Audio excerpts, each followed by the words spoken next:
Oke guys, jujur ya, gue sebagai rekruter beberapa hari ini agak kepikiran sama satu berita dari CNBC Indonesia. Judulnya Gen Z tinggalkan smartphone, rame-rame pindah ke HP penggantinya. What? Ini seriusan ya? Di saat semua serba digital, justru pada mau downgrade ke feature phone atau HP jadul. Paham pasti ini ada alasannya, tapi dari kacamata rekruter, ini kan jujur ya buat gue, ya mungkin rekruter lain juga, gue nggak tahu ya, resah. Kenapa? Sini, jadi gue mau coba jelasin keresahan gue sebagai orang yang tiap hari ngurusin kandidat. Jadi kalau menurut si artikel ini, sebuah fenomena yang sekali lagi ya Gen Z ini mungkin ya sebagian milenial juga mulai sadar buat ngurangin yang namanya ketergantungan sama smartphone. Mereka milih pakai feature phone ya atau mungkin HP jadul yang fungsinya dasar banget, nelpon sama SMS.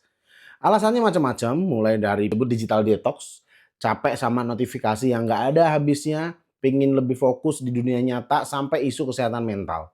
Kalau kata laporan CNBC Indonesia itu, fenomena ini didorong oleh keinginan generasi muda untuk ngurangin waktu layar dan kembali ke interaksi yang lebih mendasar. Ya gue sih respect aja ya dengan alasannya dan ini menurut gue valid. Nah tapi, selalu ada tapi, ini kan dari sisi recruiter kalau menurut gua ya, yang paling masalah adalah soal keterjangkauannya, reachability, alias gampang apa enggak sisi kandidat itu untuk dihubungin. Nah, perlu kalian tahu ya, proses rekrutmen itu kan seringkali butuh kecepatan. Misalnya nih, kita nemu ada kandidat bagus, pingin langsung jadwalin interview buat besoknya kan. Nah, biasanya yang paling cepat kan lewat WhatsApp gitu ya, atau email lah, yang ada notifnya di HP kan. Nah, jadi kalau kandidat pakai HP jadul ya, cek email mungkin jadi nggak real time gitu dan responnya bisa telat ya dan kadang kesempatan bisa hilang gitu aja karena keduluan dengan kandidat lain yang lebih responsif. Yang kedua menurut gua adalah mengenai proses rekrutmen yang makin modern. Karena sekarang banyak banget tahapan rekrutmen yang butuh namanya smartphone. Ngisi form online yang linknya dikirim via WA atau email, scan QR code buat regis job fair misalnya, walk-in interview, atau ngeklik link tes online konfirmasi misalnya di Google Calendar untuk interview. Dan yang penting juga ya, screening awal atau interview HR itu kadang dilakukan di HP. Ya, walaupun HP-nya nggak support aplikasi-aplikasi ini gimana kan bingung gitu loh. Dan ini ya, hambatan teknis ini bikin kandidat potensial malah jadi nggak bisa kita lanjutin. Nah ingat, dunia rekrutmen itu kan seringkali tentang efisiensi dan adaptasi teknologi dalam komunikasi. Jadi keterbatasan perangkat ini ya pasti bisa jadi kendala nyata. Keresahan berikutnya, ya ini agak tricky nih, soal persepsi dan juga potensi bias. Nah kalau gue pribadi ya dan mungkin banyak rekruter profesional lainnya itu berusaha banget buat objektif. Tapi kita kan nggak bisa pungkiri yang namanya screening itu pasti cepat di awal dan kadang persepsi bias itu bisa muncul tanpa sengaja gitu. Makanya kalau pakai HP jadul ya meskipun niatnya baik ya, yaitu buat diri sendiri dan ya bisa jadi ini masih namanya potensi dan ini dipersepsikan ya disebut kurang melek teknologi, kurang adaptif sama perkembangan zaman, ya atau nggak siap sama tools kerja modern yang kebanyakan ya memang digital.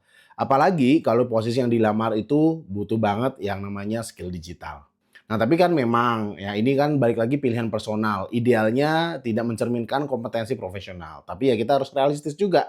Yang namanya kemungkinan adanya bias di lapangan ini ya mungkin banget gitu.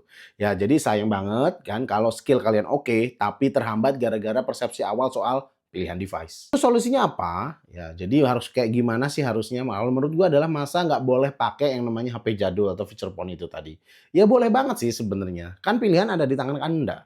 Tapi ya namanya kalau lagi cari kerja ya, di fase-fase seperti ini mungkin ada beberapa hal yang perlu dipertimbangkan biar nggak menghambat proses rekrutmen.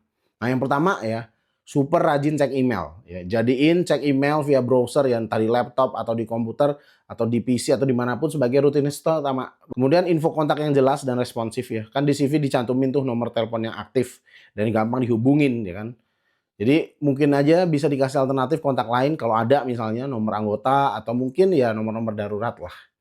Nah, tegaskan juga ya di skill teknologinya kalian nih di CV atau di surat lamaran atau saat interview, tonjolkan semua skill teknologi yang kalian punya. Buktiin kalau pilihan device itu nggak ada hubungannya sama kompetensi digital kalian. Mungkin opsi sementaranya ya, kalau menurut gua kalau memang memungkinkan dan nggak memberatkan, pertimbangkan untuk sementara ya pakai smartphone dulu selama periode intensif cari kerja. Khusus ya supaya dapat kelancaran dan komunikasi yang gampang selama proses rekrutmen. Kalau udah dapat kerja ya udahlah balik lagi sama yang namanya HP jadul itu begitu ya kalau kalian mau misalnya. Jadi intinya Komunikasikan pilihan kalian kalau perlu dan pastikan kalian tetap accessible. Jadi bisa ngikutin setiap proses rekrutmen dengan lancar. Nah, jadi itu sih kalau menurut gue ya, keresahan ya unek-unek gue sebagai seorang recruiter ya terkait dengan ya namanya juga ya Gen Z begitu katanya kan. Perjadulan ini menjadi dilema. Di satu sisi gue pingin dukung namanya well-being, tapi lu juga harus support dengan tantangan kerja. Gimana pendapat kalian? Ada yang udah punya HP jadul dan punya tips gitu untuk cari kerja? Ya kalau gitu sesama recruiter mungkin boleh ya namanya sharing-sharing ya, kasih info di kolom komentar, kita diskusi bareng. Coba follow juga ya buat tips-tips lainnya. Kalau mungkin ada yang seru-seru gue akan share ya, mungkin ebook ya atau link apapun gitu. Oke, thank you ya. Dah.